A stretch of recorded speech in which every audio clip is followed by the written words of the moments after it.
ლოცავთ ყველას. ლოცულობთ, მარხულობთ, ვეზიარებით და საერთოდ ვცდილობთ, რომ ქრისტიანული ცხოვრებით ვიცხოვროთ. ვცდილობთ, რომ ცნებები დავიცვათ. იდეალურად ვერ ვაკეთებთ, რა თქმა უნდა, ვინ არის იდეალი, ყველას ჩვენი ცოდვები გვაქვს. ნანობთ მერე ამ ცოდვებს, რა თქმა უნდა, ვცდილობთ, ცდელობა უკვე სათნოებაა და ვცდილობთ, რომ აი ამ ყველაფრით ერთად ქრისტიანული ცხოვრების მართლმადიდებელი ეკლესიის სწავლების და მისი თქვათ საიდუმლოების მეშვეობით ამ ძიმე მოსაბჭოთა რეალობაში შევინარჩუნოთ ჩვენი ადამიანობა. ამ რეალობაში ჩვენი პიროვნება შევინარჩუნოთ და არა მარტო უბრალოდ შევინარჩუნოთ ჩვენი ადამიანობა, არამედ ჩვენი ადამიანური ბუნება განვახმოვთოთ. მივცეთ საშუალება, რომ უბრალოდ უფალმა განაყრდნოს ჩვენი ადამიანური ჰიპოსტაზი. ბუნება ერთი გვაქვს ყველას, მაგრამ ჰიპოსტაზები ყველა სხვადასხვაა პიროვნული პერსონაჟი. ამიტომ არა მარტო ვინარჩუნოთ, არამედ განვახმოვთოთ ღვთის მარხს ვაძლევთ საშუალებას, რომ მან იმოქმედოს და განაყრდნოს ჩვენი ადამიანური შემადგენლობა, სული სამშვიდობო სქეულა. რა თქმა უნდა, ამის ფონზე ჩვენ მცდელობა არ უნდა მოვადუნოთ. ჩვენი მცდელობა უნდა იყოს არა ნაგლეჯ და რაღაცა წვეტილი, არამედ უწყვეტი და მუდმივი. უნდა ვეცადოთ, რომ მუდმივი იყოს ჩვენი მცდელობა, უწყვეტი იყოს და ცოდვილი ინერციისაგან, ცოდვის ინერციისაგან ვიქნეთ დაცული. რომ არ დავექვემდებაროთ იმ ძალებს, რომლებიც უკან მიგვაქანებენ და ცდილობენ, რომ დაგვამოხრუჭონ და არა მარტო დაგვამოხრუჭონ, არამედ უარყოფითი, ასე ვთქვათ, მინუსი მოძრაობა მოგვცემ. უკან წაგვიყვან. უკან ესე იგი მოძრაობა უკან იყოს და არა წინ, იმიტომ რომ ადგილზე არასდროს არ დგას ადამიანი. აი ვეცადოთ, რომ შეიძლება დიდ ნახტომებს ვერ ვაკეთებდეთ, მაგრამ მცირედ მაინც ადგილზე არ ვიდგეთ და მცირედ ვიეროთ წინ. თქვენ უკვე მონათლული ნაზიარები ადამიანები გამოცდილებას ფლობთ სულიერი წინსვლისა, ღმერთთან ურთიერთობისა, ღმერთთან მეგობრობისა, მეგობრებს გიწოდებთ თქვენო. ყველაზე დიდი მეგობარი, ყველაზე დიდი მშობელი, ყველაზე ახლობელი ჩვენთვის, ჩვენ არა ვართ ჩვენ თავისთან ისე ახლო და არ ვიცნობთ ჩვენ თავს, როგორც უფალი ჩვენი იესო ქრისტე. თქვენ კარგად უნდა იცოდეთ, თქვენ თქვენივე თავში უკვე ატარებთ თქვენთვის ყველაზე უფრო ახლო და ყველაზე უფრო სანდო მეგობარს. თქვენში ვიატარებთ უკვე იმ ღვთაებრივ ნაპერწხალს, ღმერთს. უკვე თქვენში ვიატარებთ მას. იმიტომ რომ უდავი ხატება გაქვთ ღვთისა მოცემული, რომელიც მსგავსებად უნდა აქციოთ. ამიტომ თქვენში უკვე არის ეს თქვენი ყველაზე ახლო, ყველაზე სანდო, ყველაზე დამცველი, ყველაზე უფრო ზრუნველი ის თქვენშია უკვე ნაზიარება ადამიანში და ის მოქმედებს ჩვენში, ის ხატება მისი განხტობისაგან მიგვაქანებს. ამიტომ უნდა გვიყვარდეს უფალი ჩვენი იესო ქრისტე და ეს არა მარტო სასურველი, არამედ სავალდებულო დავალება, სავალდებულო. უნდა გვიყვარდეს, რათა მისი მცნებები შევძლოთ, რომ აღვასრულოთ. თუ არ მიყვარს, მაშინ ვერ ვასრულოთ, არ ვასრულოთ. ვისაც უყვარს, ის ასრულებს. მაგრამ ისევ და ისევ იდეალურად მაინც ვერ ასრულებს, შეიძლება, რა თქმა უნდა, ცდილობდეს, მაგრამ ვერ ასრულებს იდეალურად, მაგრამ ეს არ ნიშნავს, რომ არ უყვარს. ეს ნიშნავს იმას, რომ უფრო მეტი უნდა მოინდომოს. ჩვეულებრივი მონდომება არ არის საკმარისი, ზემონდომებაა საჭირო. მეტაფიზიკური მონდომებაა საჭირო და არა რუტინული და მხოლოდ ყოფითი მონდომება. უფრო მეტი ზებუნებრივი შეგიძლია ეს ადამიანს თუ მოინდომებ, შეგიძლია რომ მოინდომო უფრო და უფრო მეტად. თანამედროვე ადამიანი ძალიან მძიმე მდგომარეობაში. ბავშვი აპოკალიფტურია თუ ესკატოლოგია თუ რომელი დრო არის, პარამეტრები არის, მაგრამ უფალმა იცის ჟამი და დრონი ჩვენთვის არ არის, და არც არის საჭირო ვიცოდეთ, არც ინდივიდუალურ დონეზე და არც გლობალურ დონეზე. ამის ზიება და ჩხრეკვა შემდეგ საკმაოდ ცუდ მარგინალურ შედეგებს ბადებს, ვინც ამას ცდილობს. ამიტომ თანამედროვე ადამიანი მიუხედავად იმისა, რომ ეძებს ხოლმე სიამოვნებებს და სიამოვნებებს ზოგჯერ ბედნიერებას უწოდებს და ძალიან ცდება, რომ ქრისტიანული ბედნიერება სულ სხვაა და სიამოვნებები სულ სხვა.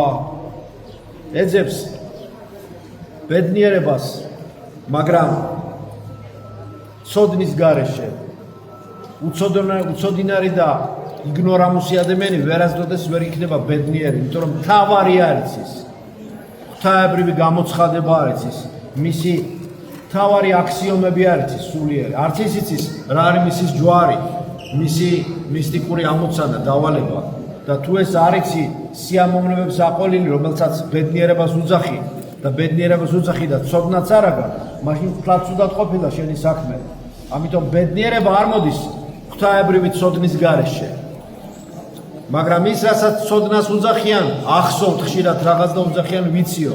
თუ არ განახორციელებ, ხოლმე გახსოვს და სიბრძნე არ ქონია. ცოდნა სიბრძნის გარეშე ასევე უძლურია. შეიძლება ძალიან ბევრი გახსოვდეს, რაც ძალიან ბევრს ეთანხმებოდე ბევრ ამას, მაგრამ სიბრძნე არ ქონდეს. ამიტომ სად არის ის ცოდნა, რომელსაც სიბრძნე არ აქვს? ის ცოდნა ქრება, ილევა, როგორც ყინული ილევა ხელში, მუჭაში, ისევე დნება ის ჭყალებში ცოდნა. მაგრამ ნამდვილი ცოდნა ეს არის სიბრძნე ღვთაებრივი, რომელიც ყვავის ადამიანში და გადადის მის აქტუალიზაციაში, შეძლებაში, განხორციელებაში. ზუსტად ეს არის თავარი კანონი. თავარი კანონი ეს არის ზუსტად ის, რომ სიცოცხლის კანონი ეს არის განვითარების კანონი. ამიტომ უნდა განვითარდეთ. ჩვენ უნდა უფალს რომ განვითარდეთ, წინ წავიდეთ სულიერად. განვითარდეთ, უნდა წინ წავიდეთ. ესე იგი უკეთესი უნდა გავხდეთ, საუკეთესო უნდა გავხდეთ და ასე შემდეგ. და არ უნდა გაიყინოს, სტაგნაცია არ უნდა მოხდეს ადამიანისა. განვითარება ეს არის ერთ-ერთი უნივერსალური დავალება კანონი. ასევე ის სიბრძნე, რომელსაც ღმერთი გვაძლევს, ცოდნა, სიბრძნე, სახარებისეული, ასევე ამათი ცოდნა, ამ ყველაფრის სინთეზური ცოდნა არის ასევე აუცილებელი ამ კანონის აღსრულებისათვის, მაგრამ ყველაზე დიდი კანონი, ღვთის კანონი ეს არის სიყვარულის კანონი. ერთიანობისა, ღმერთთან ერთიანობისა და სიყვარულის კანონი. ეს არის ყველაზე დიდი კანონი ღვთის. ამიტომ მოგიწოდებთ რომ გადაადნეთ თქვენი ადამიანური ბუნება ღმერთის მადლში. გადაადნეთ ეს დაცემული ჩვენი უარგისი რაც არის და ნეგატივი რაც არის. გადაადნეთ რომ გადამდნარი გამოიწრთოს და გარდა ხმალს სულიერს ჩვენსას, ხერხემლისას, სულიერ ხერხემლს ადამიანს გარდა ჭრისა წვისთვისაც, ცეცხლოვანითვისაც გქონდეს.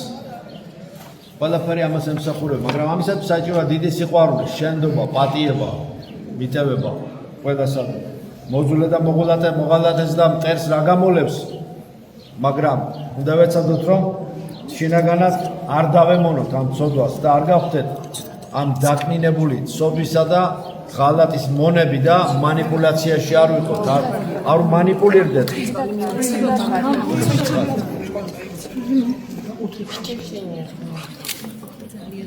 და გაიყვანე რა. ხო რა, მოდი. გაიყვანე. და ესე სულიერად გავძლიერდეთ. სინამდვილე შემთხვევაში გაგვიჭირდება ყველაფერი ეს გვეხმარება და ურიგოთოს.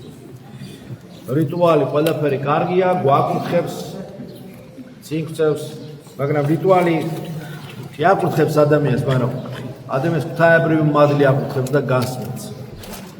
რიტუალი აკურთხებს ადამიანს, მაგრამ ვერ გაამართლებს ადამიანს რიტუალი. გამართლება ღვთის მადლით ხდება, სიყვარულით ხდება გამართლება ადამიანის. ამიტომ მოდით სრულად გლობალურად მივიღოთ სიყვარულებრივ ცხოვრებაში, სიყვარულების სხვერპლის შეგრძნება, გრძნობა ცოდნის განხორციელებაში ჩვენ ცხოვრებაში მივიღოთ მონაწილეობა, რათა გავმართლდეთ, განვიწმინდოთ, გადავადნოთ ნეგატივი და დაცემულობა და დაბიოობა და არაკეთილშობილება და კეთილშობილება მაღალი დონე სულიერობისა ვაჩვენოთ, კულტურისა, სიყვარულისა, მაღალი ვიბრაცია სულიერობისა გქონოდეს, ოპტიმიზმისა, ყველა დაბრკოლების და ჩაკეტილობის გადალახვისა. აი ეს უნდა ახასიათებდეს ქრისტიანს. რის წინაშეც ყველა დაბრკოლება ღვთის მადლით გადალახული იქნება, რასაც ყველას გისურვებთ. მადლობის ჩვენს იყოს თქვენ თანა ამინ.